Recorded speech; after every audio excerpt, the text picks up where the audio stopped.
Indian Space Research Organisation ISRO अब globally जाना जाता है अपनी इनएक्सपेंसिव और एक्यूरेट टेक्नोलॉजी के लिए। इस वीडियो में हम बात करने वाले हैं इसरो के शुरुआती दौर से लेकर उसके आज तक के मुकाम तक। वेलकम टू माय चैनल इंडी कन्या। Indian Space Research Organisation ISRO का महत्व जानने के लिए हमें जाना होगा कई और साल पीछे। 15वीं शताब्दी में पहली बार हर इंसान को मानना ही पड़ा कि हमारे सोलर सिस्टम का मेन हीरो पृथ्वी ना होकर सूर्य है। सभी ग्रह धरती के इर्द गिर्द नहीं बल्कि सूर्य के इर्द गिर्द घूमते हैं। इसे हीलियोसेंट्रिक मॉडल भी कहा जाता है।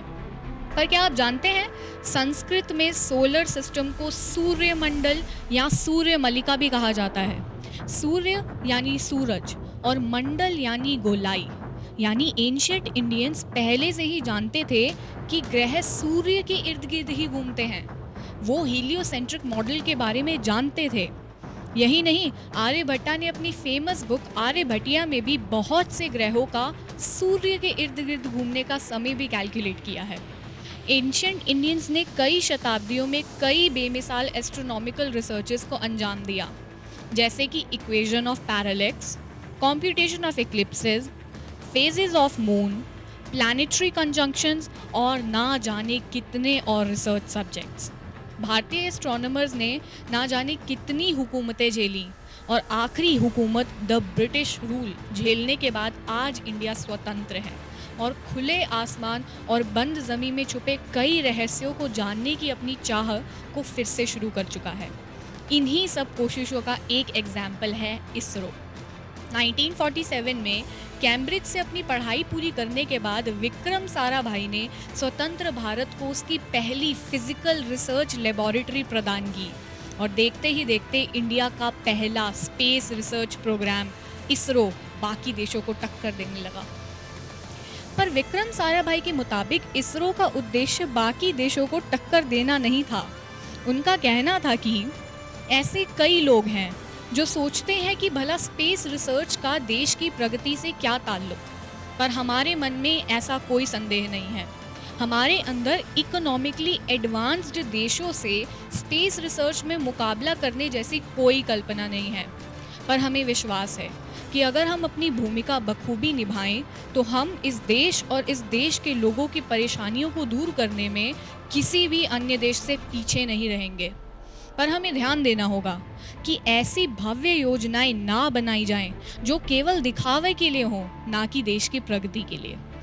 ऐसी ही साइंटिफिक विजन के साथ इसरो ने सफलता से 1975 में अपनी पहली सैटेलाइट आर्यभट्टा पेश की और सिलसिला बस चलता गया। 1980 में एक और सैटेलाइट रोहिणी, 2008 में चंद्रयान 1, 2013 में the famous Mars orbiter mission और 2017 में वर्ल्ड रिकॉर्ड तोड़ इसरो ने एक ही साथ अपने हेवीएस्ट रॉकेट से 104 सैटेलाइट्स लॉन्च कर दिखाई। और अब इसरो कुछ नए बेमिसाल मिशंस की तैयारी में व्यस्त है। 2022 में भारत अपना पहला मैन्ड मिशन लॉन्च करने की तैयारी में है। पर देखा जाए तो नासा अब तक कम से कम 200 से ज़्यादा क्रूड मिशन लॉन्च कर चुका है। भारत के लिए ये एक नया और एक्साइटिंग चैलेंज रहेगा। 2023 में भारत वीनस ऑर्बिटर लॉन्च करने की भी तैयारी में है और ये मिशन कंप्लीट होने पर पहली बार हमारे देश का नाम वीनस डायरेक्टेड मिशंस की लिस्ट में जुड़ जाएगा। इतनी सफलताओं के बारे में बात करने के बाद अगर मैं इसरो की कुछ असफलताओं के बारे में बात ना करूं तो ये इसरो की हार्ड वर्किंग टीम के साथ नाइंसाफी होगी, क्योंकि असफलताओं से ही पता चलता है कि कितनी कोशिशों और मेहनत के बाद एक सफल काम को अंजाम दिया जाता है। 1979 से लेकर 2020 तक इसरो ने कई अनसक्सेसफुल मिशंस झेले। कई लॉन्च व्हीकल्स टेक ऑफ से पहले ही अपना अंजाम झेल बैठे, तो कई लॉन्च व्हीकल्स सैटेलाइट्स को ऑर्बिट तक पहुंचा ही ना सके। हाल ही में चंद्रयान 2 का विक्रम लैंडर भी चांद की सतह पर स्मूथली लैंड होने के बजाय क्रैश हो गया। क्या सालों साल मेहनत करने के बाद, नींद और घर से दूर रहने के बाद अपने मिशन को अपनी आंखों के सामने टूटते देखना, पर हिम्मत और खुद पर भरोसा रखकर फिर से उस मिशन को अंजाम देने का साहस रखने वाला क्या कोई आम इंसान हो सकता है? नहीं। नासा, जेक्सा, ईसा और एनर्जिया जैसी कई स्पेस रिसर्च ऑर्गेनाइजेशंस भी कई मुंह तोड़ असफलताएं झेल चुकी हैं। Launch failures, rocket blasts, crash landings और कई और अनहोनियां तो टेक्नोलॉजी के साथ झेलनी ही पड़ती हैं।